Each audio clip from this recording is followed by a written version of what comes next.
If you're looking for a podcast on navigating the difficult relationship, whether that's with your partner, a friend, or one of those relatives, the one that you really don't want to see at family reunions, then go ahead and check out my other podcast over at loveandabuse.com. Welcome to The Overwhelmed Brain, where you'll learn to make decisions that are right for you so that you can create the life you want now.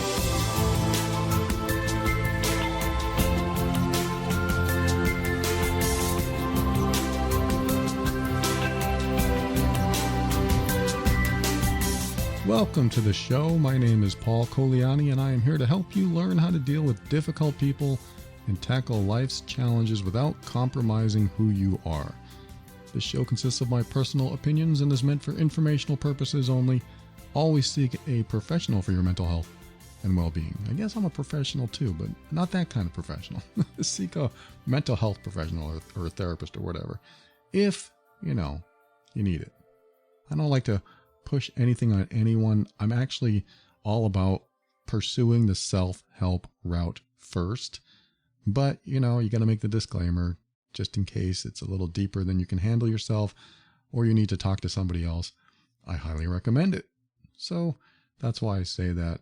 I personally like to go as much as I can into the self-help route first.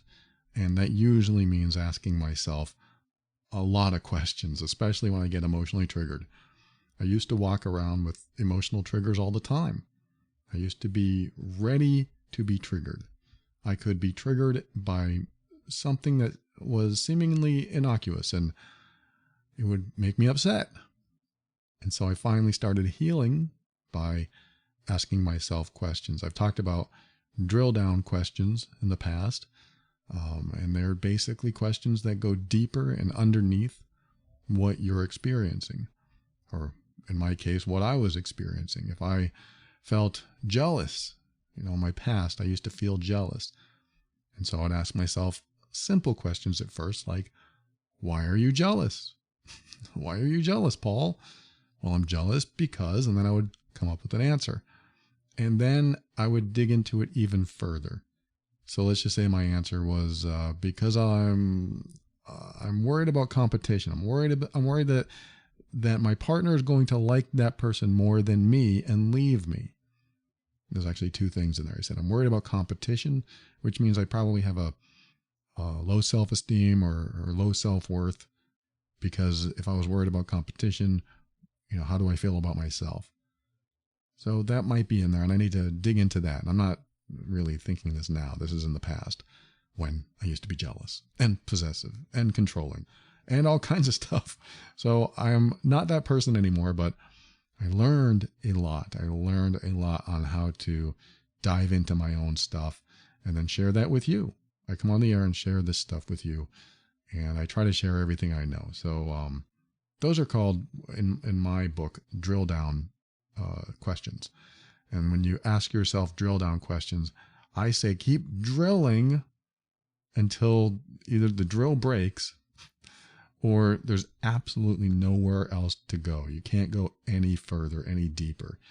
And I can almost guarantee you at least 98% of the time, you can go one foot deeper or one small section deeper, one layer deeper than you currently are. For example, Paul, why are you jealous? That would be my question back then. And I would say, because I don't want my partner to like that person and leave me. And then I would ask another drill down question. It gets deeper into it. And sometimes these are what I call stupid questions that heal or lead to healing. And it might be, well, what's the big deal if she leaves you? Which is a stupid question because that's a big deal. But I like to ask stupid questions. They're not really stupid. They're very smart, but I call them stupid questions because they're obvious. Well, it's obvious. If she leaves me, I'd be sad. Well, Paul, let's drill into that. What's the big deal about being sad? Why do you care if you're sad? Or what's the point of not being sad? I ask myself questions regarding the emotions and the thoughts that I think, the emotions I feel and the thoughts that I think, so I can get underneath why I feel those things.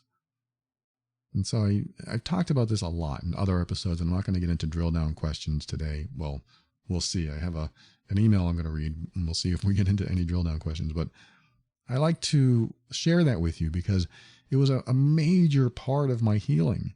Keep drilling down, keep drilling under, ask the obvious questions. Well, Paul, what's wrong with being alone? Well, if I'm alone, I'll feel lonely. What's the problem with that? What's wrong with feeling lonely? Well, I don't want to feel lonely. Why? Well, it's a crappy feeling. I don't want it. What's wrong with feeling crappy? You keep diving in and you keep doing it until you get somewhere deeper that you haven't considered. And yeah, it is easier when somebody facilitates this, of course. It's a lot easier. But you can do this. I have many episodes where I ask these kinds of questions. So if this is your first time listening, you can look for those.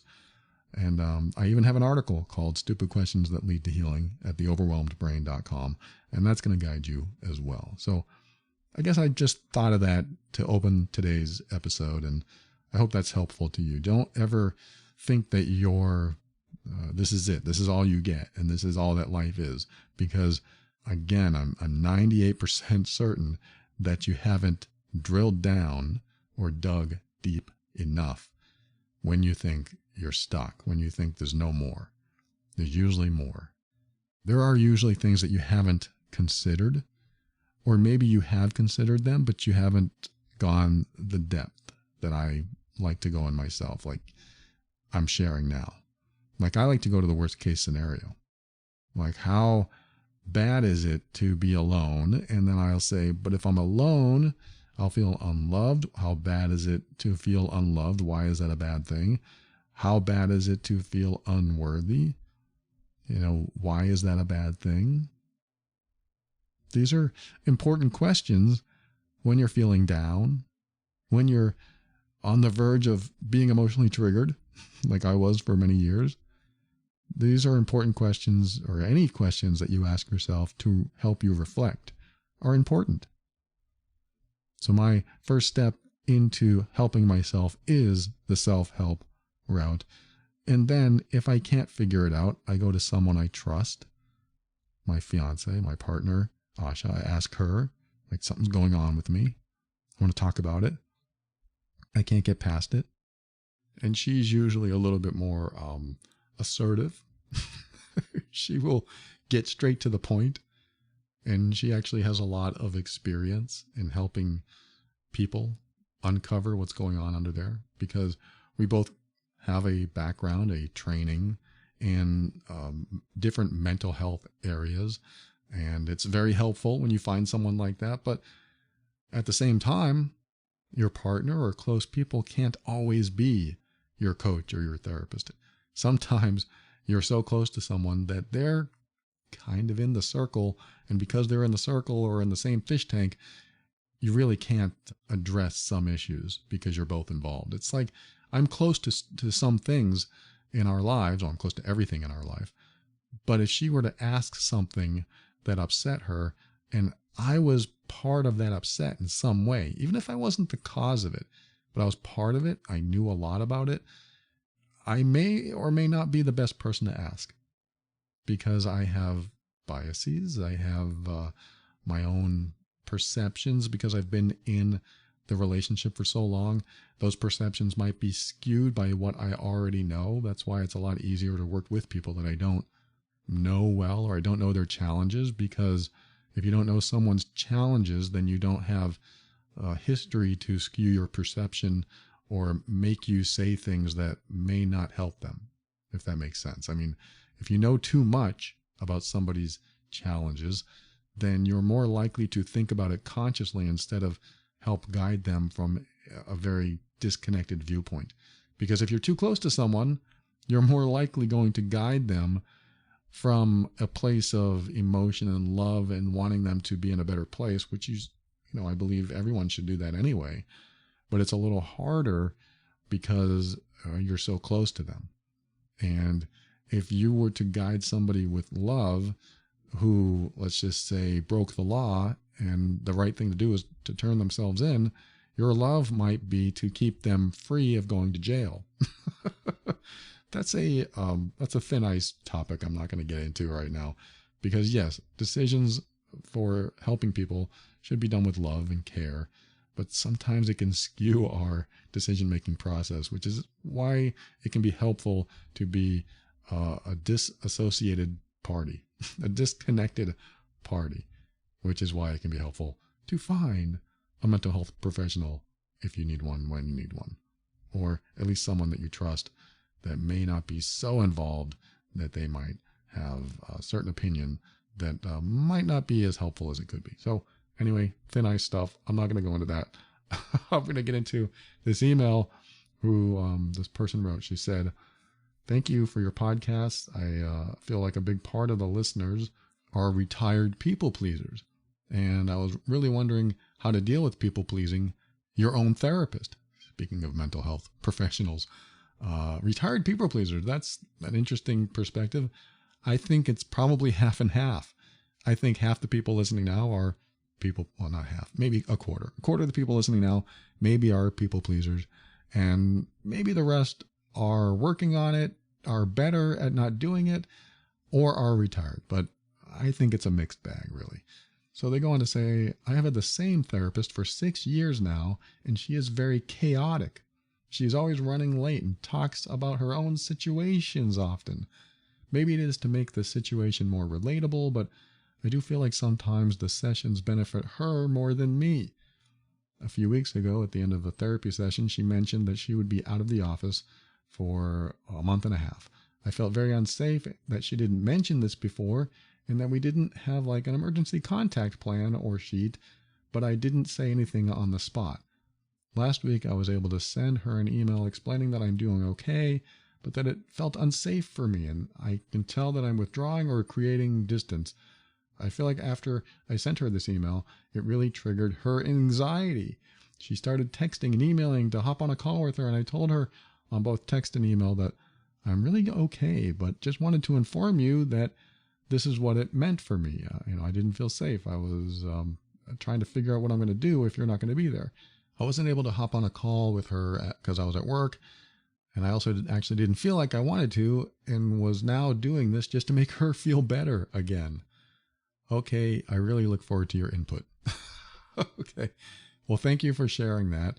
And okay, so let me give you my experience. My experience with some therapists, many of them, is that they have challenges themselves that they are working on, and helping people tends to help themselves and also help others. And a lot of therapists, I shouldn't say a lot, but some therapists will seek out a profession in therapy because they have their own issues, and for many reasons, really. But one of them might be because they don't want other people to deal with what they had to deal with, or they don't want other people to experience the trauma or the abuse or the challenges that they did in their life, and they've done some healing, or maybe they've healed completely, and they come out and help others that have healed as well. But some therapists, some mental health professionals, some counselors, some coaches are still going through their stuff. They still have stuff going on in their lives. And I think it's ultra important that a therapist or people helper of any sort doesn't bring their own personal problems or dysfunctions into a client-professional relationship. A client doesn't need to know that their therapist or people helper, their mental health professional, is going through a crisis or anxiety. They don't need to know that, because then it does reverse the roles. Because if you went into therapy, let's just say that you were a people pleaser. If you went into therapy as a people pleaser and you found out that your therapist was having a hard day, what's a people pleaser going to do? They're going to want to help that therapist and have a better day. And I'm just going to be blunt right now. Therapists or any professional that charges money to help you through emotional issues and mental health issues, that is a business relationship, and it should be a business relationship. Now, what does that mean? That means that you shouldn't turn it into a friendship where you are now, and again, this is another thin ice topic, but I believe you shouldn't necessarily go down the friendship route until you're done with the business aspect of therapy or counseling or coaching. This is a personal opinion. This isn't in general what everyone thinks. I'm just relaying something that's personal to me. Now, I say this having had very friendly interactions with my clients when I used to be a coach that did one-on-one sessions. I used to do coaching. I did it for years, and I had a lot of one-on-one sessions, and I felt like my clients were my friends, but I never called them outside of business hours where we would talk our session hours, and I never made plans with them. I don't do that. I might have done it once a long time ago, but it is something that I don't practice, because once that kind of relationship becomes a friendship, they are involved in your circle of influence, their circle of influence. You are involved in their life. They are involved in your life. And the therapeutic or coaching relationship can change. And it can become more challenging for both people. Usually more challenging for the mental health professional or coach or healer. It's usually more challenging if they are now more of your friend, or at least half and half friend and therapist, friend and coach. I'm not saying it can't be done. I'm not saying that you can't be friends with the person that helps you. It absolutely is possible. It does take a special type of person to be able to do that, to be able to separate, because I can put on I'm not patting my own back here, but I can put on my coaching hat with some of my best friends and not have our personal relationship be affected by it. But it's taken a long time to do that. And some people don't know how to do that. I'm not putting them down and pushing my ego up. I'm not doing that at all. I'm just saying that there are people out there that may not know how to do that. And when you run into somebody like that, it could create an environment like this where this person thinks that their therapist is a people pleaser, and now their therapist is expressing anxiety in so many words. And how does this person deal with that? Because they have their own issues, and that's what the therapist is for. Let alone now, what does the client in a therapist setting or in a therapy session think about the therapist and their effectiveness? Well, if they can't handle their own anxiety, how are they going to handle mine? That can happen. So that's another reason why it's not the greatest idea to express all the personal issues in your life if you're a therapist or people helper, or if you're the client and the therapist or people helper, whoever it is, has expressed their personal stuff to you, and it has affected the relationship, and you've grown closer because of it. Now, again, I'm speaking from my own personal viewpoint, with the knowledge and the irony that I tell you everything. I tell you what has gone in my life, what I have gone through. Mostly everything I've told you is stuff I've healed from. Again, I'll use the 98% thing. 98% of what I've told you I've healed from. There's 2% that every now and then kind of sneaks up on me. I'll usually share that. But we're not one-on-one. You don't pay me, at least, to come on the air and talk to you like this. It's a free podcast, so it's a different scenario, and it's just a different thing. So when it comes to professional help, and now I guess I'll answer this person, I think it's important not to have such a close relationship that you feel like you have to calm your therapist down. You have to make them feel better, because that's a role reversal. And I think that's what it's important to look for in anyone that heals or helps you process stuff, is that you don't want the roles to be reversed. I mean, imagine if I came on the air every week. I say, okay, now I have this new problem. And oh God, I don't know how to handle it. I keep getting triggered. I keep getting upset. If I kept doing that, I mean, a lot of people might continue to listen. They might think, wow, I really hope he is better next week. I better tune in again. That might keep the listeners engaged, I guess. But I wouldn't want to do that. That doesn't make any sense. That doesn't make any sense for me to reverse the role. And instead of being a guide or a teacher or however you see me, I am now a client of yours in a way. I'm now a client of yours. Now, that doesn't mean I don't ask questions like, what would you do? What do you think? And that's a great question, because I want you to reflect on this too, because you help others. No matter what role you're in, no matter who you are, you help others in some way. There's always somebody that comes up to us at certain points in life and asks us a question or tells us something that is affecting them, and they want your input. They would like your guidance if you have any, or they just want a shoulder to listen, a shoulder to cry on, an ear that listens to them. And when you are that person, you have the ability to share your personal experience, your personal wisdom, what you've learned, your life experience, and that can be helpful to people. So it can be helpful to be this person who helps others, which is why we're all people helpers in our own way.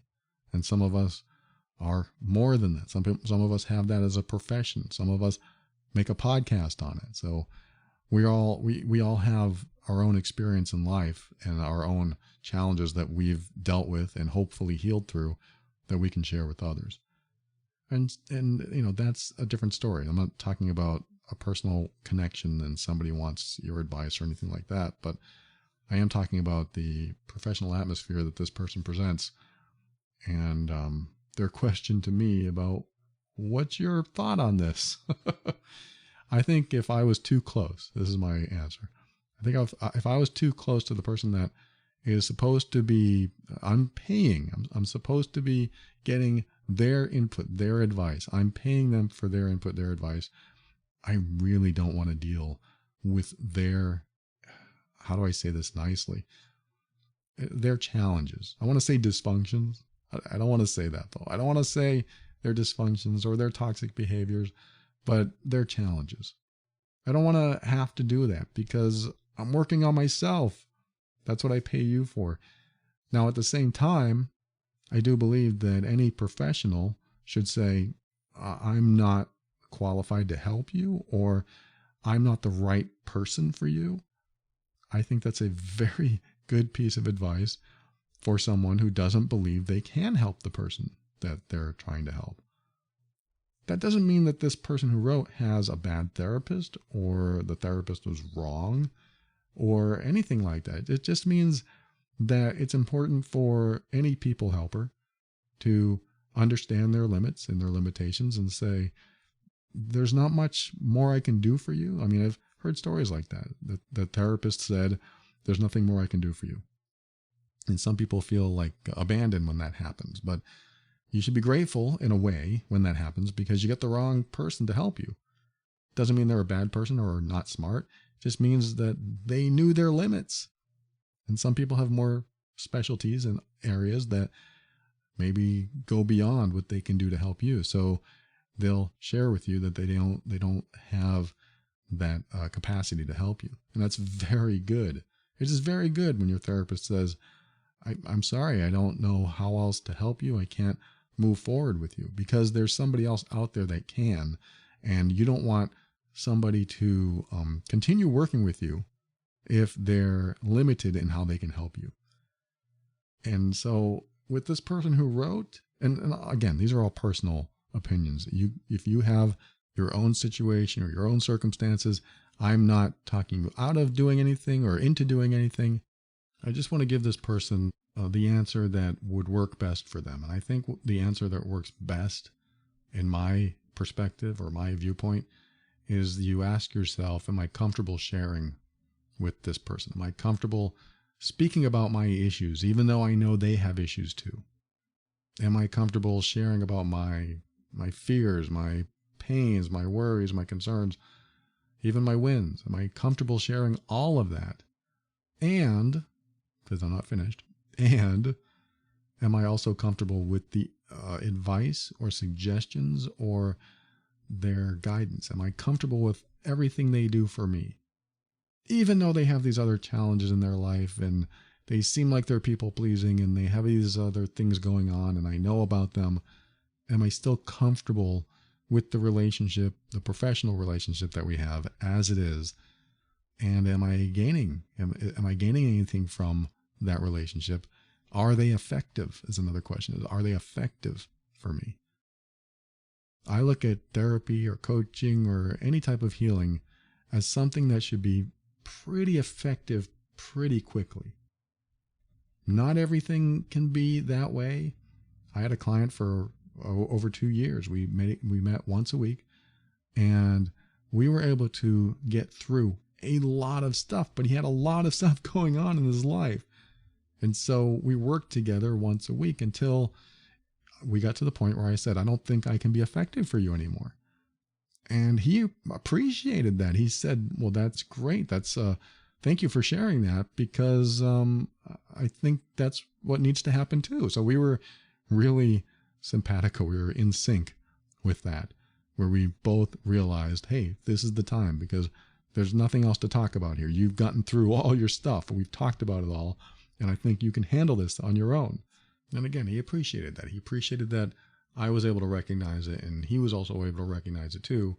And it was just the right time. And I think that is very helpful when you're a therapist or people helper or healer knows it's the right time. They'll tell you. That shows a lot of integrity. It shows that they really are paying attention, and it's not about them just collecting money from you. It's about your healing and growth. And if you're not healing and growing anymore because you've done a lot and you can do the rest on your own, or they're not effective, that should be how it comes. That really how it comes up. It should be talked about. It should be talked about. And so to this person who wrote, if your therapist is still effective for you, and you can be okay with her nuances, her quirks, because the professional environment is still a professional environment, then I'm okay with that, which is probably not where some people thought I was going to go. Because I do still want you to be discerning, because if your therapist has challenges that are affecting your therapy, then it might be time to move on. But if it's not affecting your therapy and you can handle her quirks, then it's okay. Then just keep moving forward with her. But if her issues are affecting you and giving you issues and causing you to feel certain things that you don't want to feel, and you have to go into therapy and talk about those extra things because she introduced those things into your life or triggered those things in your life, then I think it's important to ask yourself if this therapy is going to be effective for you any longer. So that's my thought about this. If it's not affecting your current therapy the way it is, even though she might have her challenges and might have her issues, and she may even be dysfunctional in some areas, if she's effective for you, then who cares? You know, she's effective for you, great. But if she's bringing in more challenges to your life, and you find yourself thinking about those things and thinking about her issues, then it might be time to part ways and find someone else. This is a personal decision. She may be a really great therapist, and I don't want to take that away from you if she's been being effective, but just question yourself there and see where you go with that. Oh, and I almost forgot to address this. You said that you did feel unsafe, that she didn't mention this before, and her 6 weeks off or whatever. She's taking a month and a half off, and that made you feel unsafe. That's a boundary thing for sure. It sounds like she just messed up and she called you and said, I'm so sorry, I'm so sorry. And yeah, that can be a tricky situation. I'm going to have to say, if she does that often and you feel unsafe often, then that's probably how you gauge it. If this is like a one-off thing, then it could have just been an accident. It could have been a slip. And I know when you do that kind of slip with somebody who might feel the way you felt, it's a little more impactful, that's for sure. You felt the impact when she did that, but it's going to be impossible to be perfect, even in a professional environment, even when you're a type A person with a schedule and a bullet list, checking things off, and you have everything scheduled and everything in your task manager. Sometimes you're just going to miss things. And so if it was unintentional and it sounds like it might have been unintentional, and it's only a one-off. It doesn't happen all the time, and you feel like you can get past it if it doesn't happen again, then my opinion is, and again, if she's effective for you and it's not affecting your professional relationship and your healing, then I think it's okay just to say, okay, if it doesn't happen again, I'm cool. But if it does happen again, you say this in your own mind, then you have to decide. And I think that's an important decision for you to make in your head, is that if this happens again, what am I going to do? So that would be something you try on. You ask yourself, if this happens again, what am I going to do? I guess I'll do X, whatever X is for you. And that's a personal choice. If this were me and I felt unsafe because they didn't tell me that one-off, okay, no big deal. Let's just see if it happens again. Hopefully it doesn't, and everything goes well.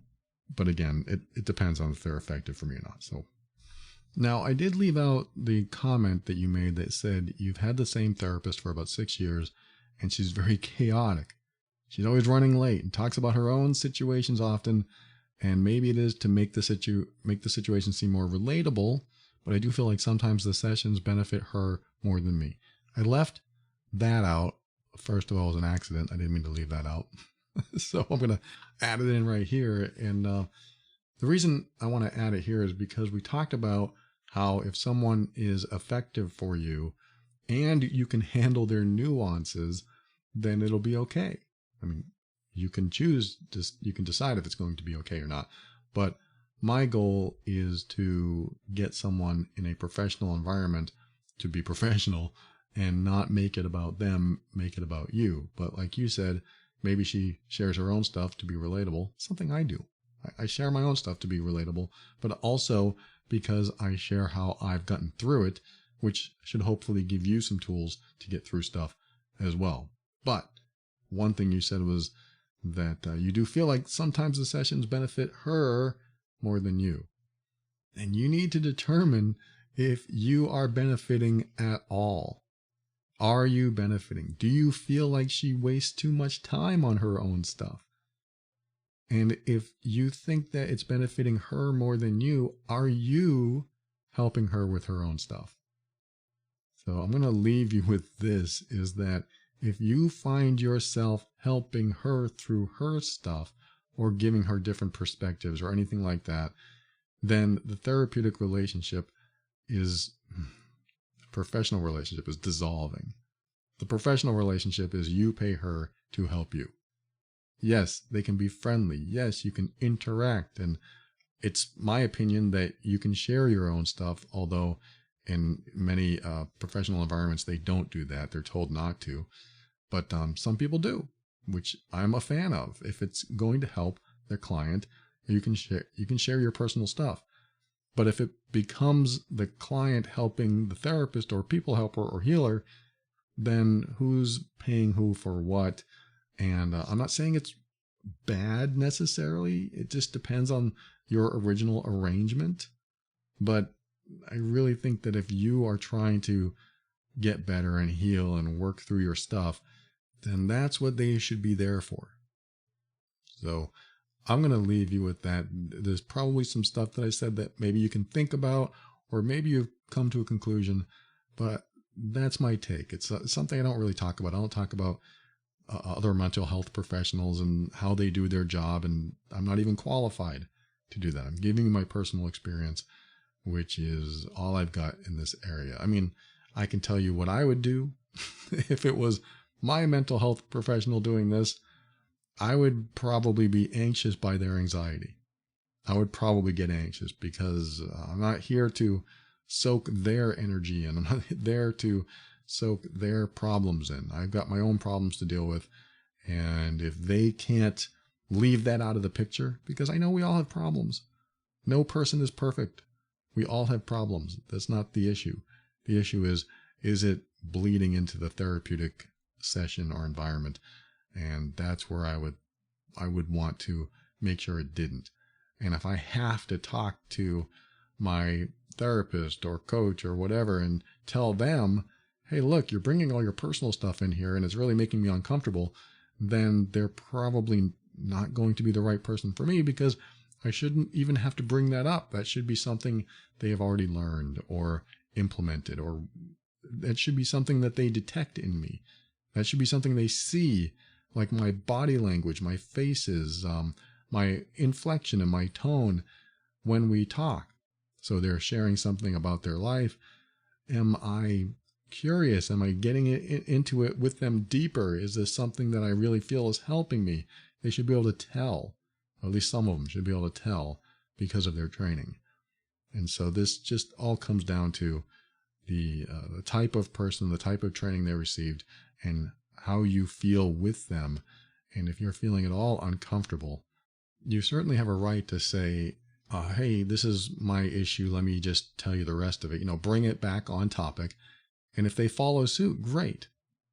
But if they still have a tendency to come back to what they're talking about, come back to their issues, now you have somebody that's not getting it. They're not really following you. They're not there for you 100%.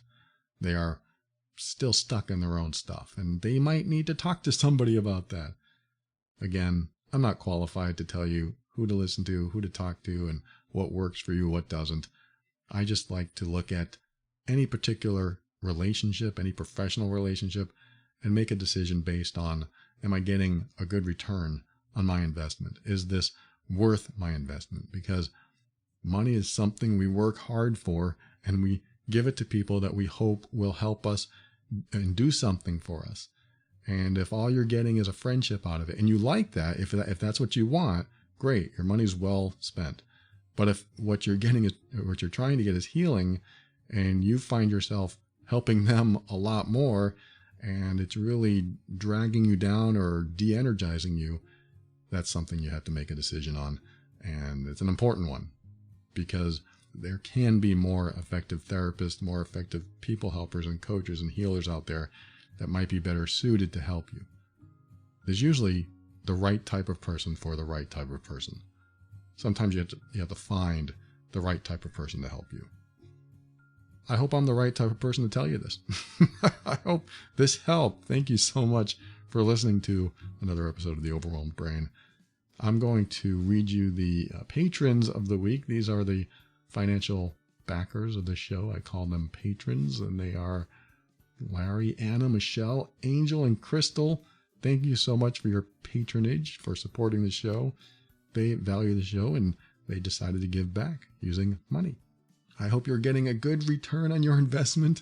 Anyone that becomes a patron, I hope you're getting value for what you have invested into the show. And if you feel like you're getting value like these patrons are, and you want to give back too, head over to moretob.com, and you'll have options to do that over there. Thank you, patrons. I am grateful for you. And if you're ever not getting value from the show, let me know. I want to know. I want to be the person that you say, hey, look, you spent way too much time on this subject, and you repeated yourself 68 times.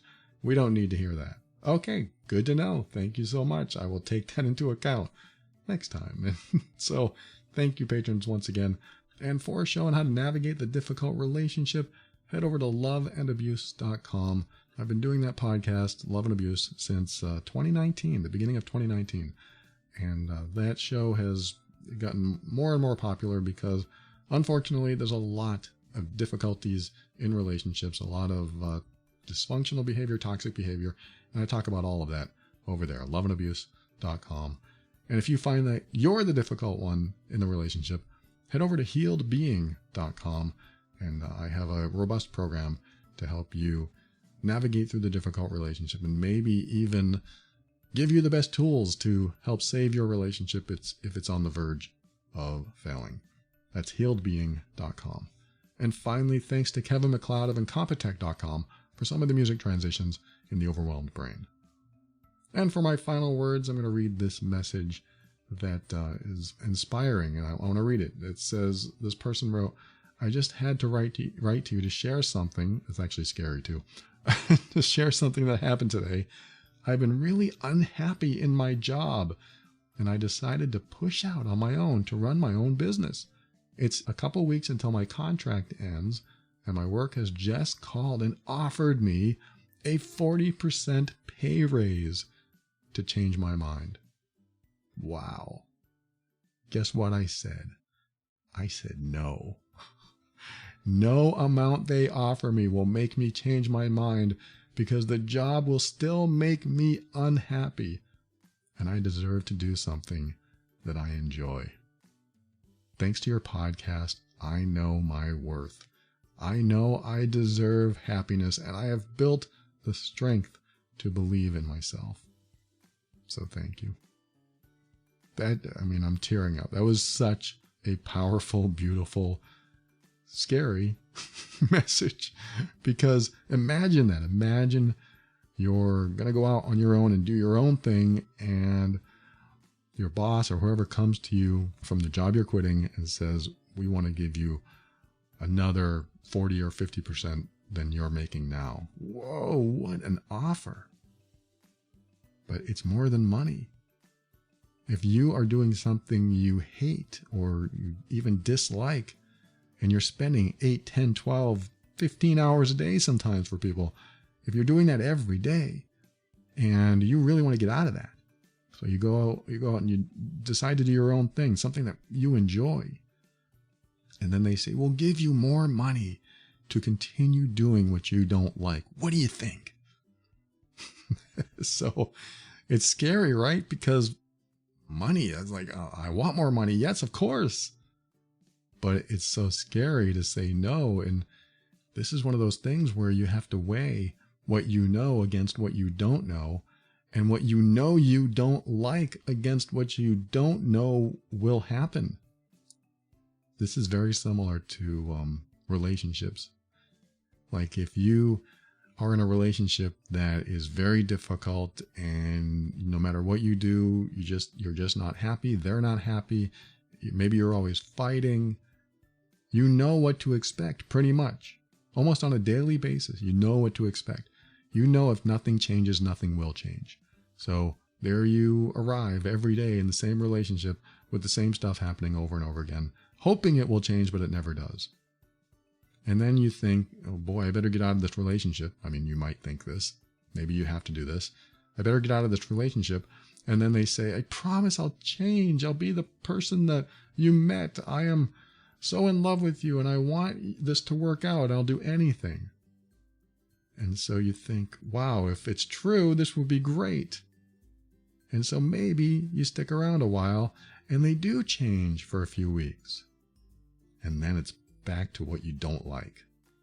Back to hurt, back to pain, back to whatever it was before. And then you think, oh, this is it. I can't do it anymore. And so you decide to leave. And then they say, please don't leave. Please don't leave. I'll tell you what, I'll write out a contract and I promise to change this time. I promise. So what they're doing is sweetening the deal, but you've seen what they've done. You've seen what they've offered before, and they've offered it maybe over and over again, and it's going to be a repeat of the same thing. You know it. But the deal is so sweet, and you want to stick around and find out if it's true. But it's not. At least in my example, it's not. So the deal gets sweeter and sweeter, but the situation never changes because you're still unhappy. So that's kind of the relationship situation that some people run into. And I look at this and that's what I think of. Hey, you don't like the job? I'll tell you what, let's make it sweeter to continue doing what you don't like. Let's give you more money to continue doing what you don't like. Now, some people would want that. I'm not saying that you should say no. I'm saying that you can't allow the sweetness to compel you to continue doing something you don't like. I mean, you can. Don't listen to me. You can or you can't. But in my opinion, you shouldn't allow the sweetness to compel you to continue doing something you don't like. Because what's going to happen? You're going to be there another 8, 10, 12 hours the next day and the next day and the next day, continuing to be unhappy. And I'm not saying there isn't a huge risk involved here. I haven't even addressed that. There is a risk. She is risking a lot. She is risking a known variable, a known amount of money. She knows she can stay and they'll give her this money, but she'll be unhappy. And she would rather be happy. And I know what you might be thinking. The first thing that might come to mind is, what if she starts this new job and doesn't make it? What if she doesn't make the money she wants? What if she regrets it? A lot of what ifs. A lot. But what she's done is value her mental health. She's valuing her well-being. She's valuing how she feels inside over how much money she makes. Yeah, but money can give you more options. She can get a better car, better house, better health insurance. She can pay for her this, pay for that. Yeah. And she'll still be doing something she doesn't like for 8, 10, 12 hours a day. I just don't see that either. And she is me. If I was doing something, and I've done this, 8, 10, 12 hours a day, and I didn't like it, it wouldn't matter how much they paid me, because I would still be unhappy for the major portion of a day every single day I went in. That's a lot of life that goes by being unhappy. Or I can put my efforts towards something that I really enjoy doing, and yes, it's a risk, but I'm going to do this because I want the reward of happiness. I want the reward of fulfillment, of meaning and purpose in my life. I want to feel that. I don't want to go to this dead-end job that, pays me great, but I'm unhappy. I don't want to be in this dead-end relationship that they keep promising they're going to do better and it never happens. I'm unhappy. I don't want that every day. I want to do something that fulfills me. And it's a huge risk, and I'm willing to take that risk because the reward is happiness. It's a different path. It's a different way of thinking. And this is not advice. I will not ever tell you to leave a job and risk it all. That is definitely another personal choice. I'm just sharing with you that sometimes our values can be mixed. Sometimes we can value something over something else. For example, valuing money over happiness. But when we come home, what do we spend our money on? Probably something to make us happy for the last 3 hours of the day. So we worked 8, 10, 12 hours that day, and we're unhappy the whole time. And then we finally get home and we can spend 3 hours just winding down, preparing for the next unhappy day. I don't mean to depress anyone. That sounds depressing when I say it that way, because, there are ways to make your job better. And I've talked before about going into work and saying, look, I need something to help me. I need more resources. I need more money. I need XYZ so that I can be more efficient at this job and a happier person at this job. I've talked about that before. Sometimes we do have to speak up. And sometimes that's risky too, because if they're a jerk, they're going to say, well, we don't need you, get out of here. We'll hire somebody that will take our abuse. Hopefully they never say that, but it's kind of what you feel. If you're just thrown out on the street because you're just expendable or whatever, then what am I doing there? Ugh. And sometimes we have to go through situations in our life and work and career that we don't like for a while. I'm not saying that you should just get up and leave. I'm saying that sometimes we do have to make a plan to change our direction, change course, and it can be scary as hell. It's scary leaving something that you know is a solid thing, that you know is consistent. It is scary. And every time I've done it in my life, it's always ended up for the better. I remember leaving that job. I told you about this. If you've listened before, I told you about this company I worked for after my wife and I were practically homeless, going to the soup kitchen every day. And I finally got a job, and I hated it. But I needed the job. I needed the money. And then I decided to quit with my wife's support when I was married back then. And it was the best day of my life. It felt so good. I didn't care, and she fortunately was supportive. If we went back to the soup kitchen and got our food there every day because we were eating but at least, I was happy. So again, I'm not saying this as inspiration or motivation to quit or do anything rash or do anything crazy. I'm just asking you to make sure your values are in the right place. If you really value money over being happy, that's fine. Chase it. That's great. Because what you value most is going to fulfill you when you fulfill it. If you value money over being happy, you're probably going to be happy by default because you got money. If money comes your way. If you value happiness before money and you're in a place that makes you unhappy, no matter how much money they give you, you'll always be unhappy. And that's sad unless you ask them, look, I need X, Y, Z in order for me to feel comfortable here and continue working here. So that's another episode. I've talked about that before, but I wanted to thank this person for sharing this with me. She said, thanks to your podcast, I know my worth.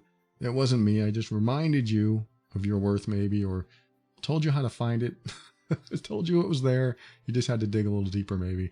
And you said, you deserve happiness and you have built the strength to believe in yourself. And man, that touches me. Thank you so much for sharing that. I appreciate you. And thanks for listening again. Always keep an open mind. That's how you step into your power to create the life you want. Talk about stepping in your power and creating the life you want. This is exactly what she did.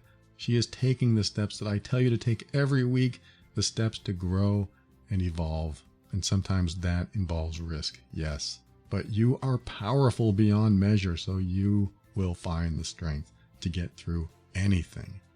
And above all, and this is something I absolutely know to be true about you, you are amazing.